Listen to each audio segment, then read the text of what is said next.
سبحان اللہ وبحمدہ سبحان اللہ العظیم سبحان اللہ وبحمدہ سبحان اللہ العظیم۔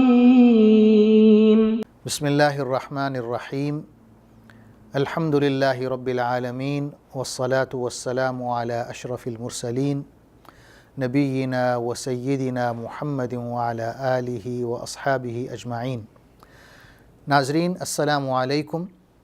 ہماری آج کی گفتگو کا موضوع ہے علم حاصل کرنے کی اہمیت۔ ناظرین، علم حاصل کرنے میں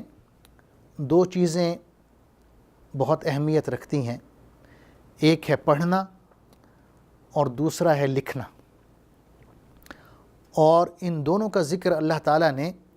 قرآن مجید کی پہلی وحی میں ذکر فرمایا ہے۔ اقرأ بسم ربک الذی خلق، پڑھو اپنے پروردگار کے نام سے جس نے پیدا کیا۔ اس کے بعد دو آیتیں چھوڑ کر اللہ تعالیٰ فرماتے ہیں الذی علم بالقلم،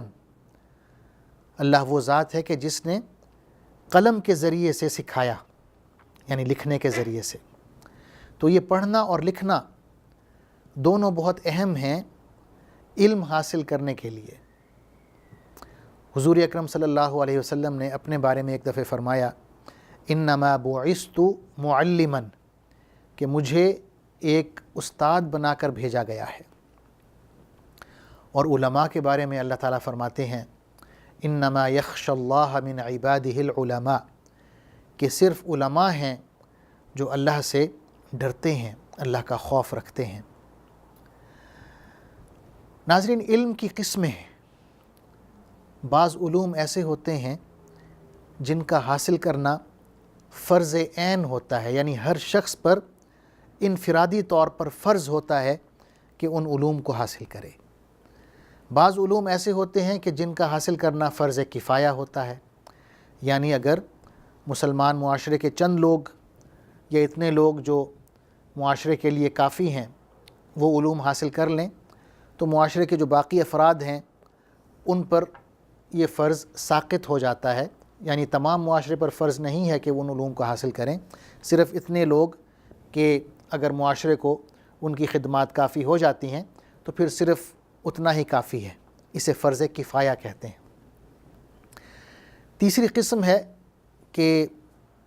جائز ہونا، یعنی اگر آپ اس علم کو حاصل کرتے ہیں ٹھیک ہے، علم حاصل نہ کریں تب بھی کوئی حرج نہیں ہے، یعنی مباح ہے یا جائز ہے۔ جیسے شاعری ہے، اگر آپ شاعر بن جاتے ہیں اچھے تو اس میں کوئی حرج نہیں ہے، نہیں بنتے تب بھی کوئی حرج نہیں ہے۔ اسی طرح چوتھی قسم ہے علم کی، وہ ایسا ہے کہ ممنوع ہے، وہ علم اور اس کا حصول قابل مذمت ہے، جیسے جادو سیکھنا ہے، یا جیسے منشیات کا علم ہے کہ آپ سیکھ رہے ہیں کہ منشیات کیسے بنائی جائیں، ہیروئن کیسے بنائی جائے، تو یہ علم سیکھنا حرام ہے کیونکہ یہ مضر ہے انسانیت کے لیے۔ حضور صلی اللہ علیہ وسلم نے اللہ تعالیٰ سے دعا کی کہ انہیں ایسا علم عطا کیا جائے جو نفع بخش ہو، اور یہ دعا کی کہ ایسے علم سے بچایا جائے جو نقصان دہ ہو۔ آپ صلی اللہ علیہ وسلم کے الفاظ ہیں اللہم انی اسألک علما نافعا، کہ اللہ میں تجھ سے سوال کرتا ہوں نفع بخش علم کی۔ اسی طرح دعا ہے اللہم انی اعوذ بک من علم لا ينفع، کہ اللہ میں تیری پناہ مانگتا ہوں اس علم سے جو نفع بخش نہ ہو۔ تو ناظرین، یہ جو میں نے علوم کا ذکر کیا ہے مختصراً، ان کی تھوڑی سی تفصیل بیان کر دیتا ہوں کہ وہ علوم جن کا حاصل کرنا فرض عین ہے، وہ شریعت کی جو بنیادیں ہیں، بنیادی باتیں ہیں، ان کا علم ہے، اللہ کی وحدانیت کا علم ہے، اللہ تعالیٰ کے جو احکام ہیں، عبادات ہیں جو اس نے ہم پر فرض کی ہیں، ان کا علم ہے، جیسے ارکان اسلام ہیں کہ توحید ہے، اس میں پھر رسالت کا ذکر ہے، اس پر ایمان ہے، نماز، روزہ ہے، حج ہے، زکوٰۃ ہے، یہ ارکان اسلام ہیں، یعنی اسلام کی بنیادی چیزیں ہیں، ان کا علم ہر مسلمان کے لیے ضروری ہے۔ یا اخلاقیات ہیں جن کا ذکر قرآن مجید میں ہے، احادیث میں ہے، یا معاملات ہیں جن کا ذکر قرآن و حدیث میں موجود ہے، تو یہ عقائد ہوں یا عبادات ہوں یا اخلاق ہوں یا معاملات ہوں، ان کا تعلق اسلام کی بنیادی تعلیمات سے ہے۔ تو یہ ہر مسلمان پر فرداً فرض ہے، اسے فرض عین کہتے ہیں کہ انفرادی طور پر ہر شخص پر فرض ہے کہ ان علوم کو حاصل کرے۔ اور جب حضور صلی اللہ علیہ وسلم نے فرمایا طلب العلم فریضۃ علی کل مسلم، کہ علم حاصل کرنا ہر مسلمان پر فرض ہے، تو اس سے مراد یہی شریعت کا علم تھا، اور یہ محض اللہ کی رحمت ہے، کیونکہ جو باقی علوم ہیں جنہیں ہم ماڈرن سائنسز کہتے ہیں، دنیاوی علوم ہیں، جیسے میڈیکل ہے یا انجینئرنگ ہے یا کمپیوٹر سائنسز ہے، تو یہ علوم وہ ہیں جو فرض کفایہ ہیں۔ یعنی اگر معاشرے میں اتنے ڈاکٹر موجود ہیں کہ ان سے تمام معاشرے کی ضروریات پوری ہو جاتی ہیں تو بہت اچھا ہے، لیکن اگر آپ یہ تصور میں لائیں کہ معاشرے میں کوئی ایک بھی ڈاکٹر نہ ہو تو اس سے پھر تمام معاشرہ جو ہے وہ گنہگار ہوگا، کیونکہ یہ فرض کفایہ ہے، اور اس کا مطلب یہ ہے کہ اگر اتنے لوگ ڈاکٹر بن گئے ہیں، اتنے لوگ لائرز بن گئے ہیں، اتنے کمپیوٹر ایکسپرٹس موجود ہیں، اتنے انجینئرز موجود ہیں، جس سے معاشرے کی ضروریات مکمل ہو رہی ہیں، پوری ہو رہی ہیں، تو اس کی اجازت ہے۔ باقی جو افراد ہیں معاشرے کے، ان سے یہ فرض پھر ساقط ہو جاتا ہے، اس کو فرض کفایہ کہتے ہیں۔ جو جائز علم ہے اس کی میں نے مثال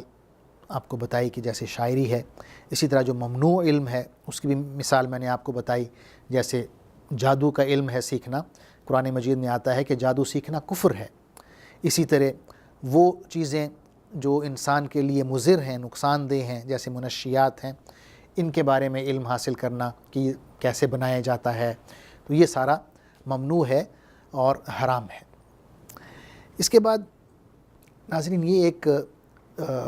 بات ذہن نشین ہمیں کرنی چاہیے کہ ہم بطور مسلمان کوئی بھی علم حاصل کرنا چاہیں، سب سے پہلے ہمیں یہ کوشش کرنا چاہیے کہ ہم ایک اچھے مسلمان بنیں۔ یعنی ترتیب وہی ہوگی، پہلے ہم جو وہ علم ہے جو فرض عین ہے اس پر توجہ دیں گے کہ اللہ تعالی ہم سے کیا چاہتا ہے، اللہ کے رسول صلی اللہ علیہ وسلم ہم سے کیا چاہتے ہیں، تو ہمیں معلوم کرنا ہوگا کہ اللہ کا پیغام جو ہے وہ کیا ہے قرآن مجید میں، رسول اللہ صلی اللہ علیہ وسلم کا کیا پیغام ہے احادیث کی شکل میں۔ تو وہ جو اسلام کی بنیادی تعلیمات ہیں ان کا علم پہلے آئے گا، اس کے بعد وہ علوم ہیں جو معاشرے کی ضروریات کو پورا کرتے ہیں، ان کا علم بعد میں آئے گا۔ کیونکہ بہت سے لوگ میں نے ایسے دیکھے ہیں، ڈاکٹرز ہیں، انجینئرز ہیں، جو اس افسوس میں رہتے ہیں کہ نہ انہوں نے خود دین کا علم حاصل کیا، نہ انہوں نے اپنے بچوں کو دین کا علم دیا، اور یعنی پھر وہ اس سٹیج سے گزرتے ہیں کہ وہ وقت گزر جاتا ہے کہ بچوں کو مجبور کر سکیں یا انہیں پابند کر سکیں کہ وہ دین کا علم حاصل کریں، تو وہ ایک مسلسل ایک ڈپریشن کی کیفیت میں رہتے ہیں۔ ناظرین ایک اہم بات جو میں آپ کو بتانا چاہتا ہوں وہ یہ ہے کہ اگر ہم اپنے بچوں کو دین کا علم دیتے ہیں، اور دین کا جو علم ہے وہاں سے ہم شروع کرتے ہیں جیسا کہ ہم سے مطالبہ کیا گیا ہے، تو آپ یقین جانیں کہ ہماری جو اولاد ہے دین کا علم حاصل کرنے کے بعد وہ ہم سے زیادہ محبت کرے گی، وہ ہمارا زیادہ احترام کرے گی، اور وہ ہماری زیادہ فرما بردار ہوگی، کیونکہ یہ دین کے جو علوم ہیں ان کے یہ ثمرات ہیں، ان کے یہ پھل ہیں کہ اولاد اتنی نیک اور صالح ہو جاتی ہے کہ وہ ہم سے محبت کرتی ہے، ہمارا احترام کرتی ہے اور ہماری فرما برداری کرتی ہے۔ اللہ تعالیٰ سے دعا ہے کہ ہم خود بھی دین کا علم حاصل کریں اور اپنے بچوں کو بھی دین کا علم دیں تاکہ وہ بہتر انسان، بہتر مسلمان بن سکیں۔ اس کے بعد جتنے بھی مروجہ علوم ہیں، ماڈرن سائنسز ہیں، وہ ہم اپنے بچوں کو دیں، اس میں کوئی حرج نہیں ہے۔ اللہ تعالیٰ ہمیں یہ توفیق عطا فرمائے کہ اپنے نبی حضرت محمد صلی اللہ علیہ وسلم کے نقش قدم پر چل سکیں اور دین کا علم حاصل کر سکیں۔ جزاکم اللہ خیراً، والسلام علیکم ورحمۃ اللہ وبرکاتہ۔ اللہم صلی علی سیدنا محمد وعلی آلہ وصحبہ وسلم اللہم صلی علی سیدنا محمد وعلی آلہ وصحبہ وسلم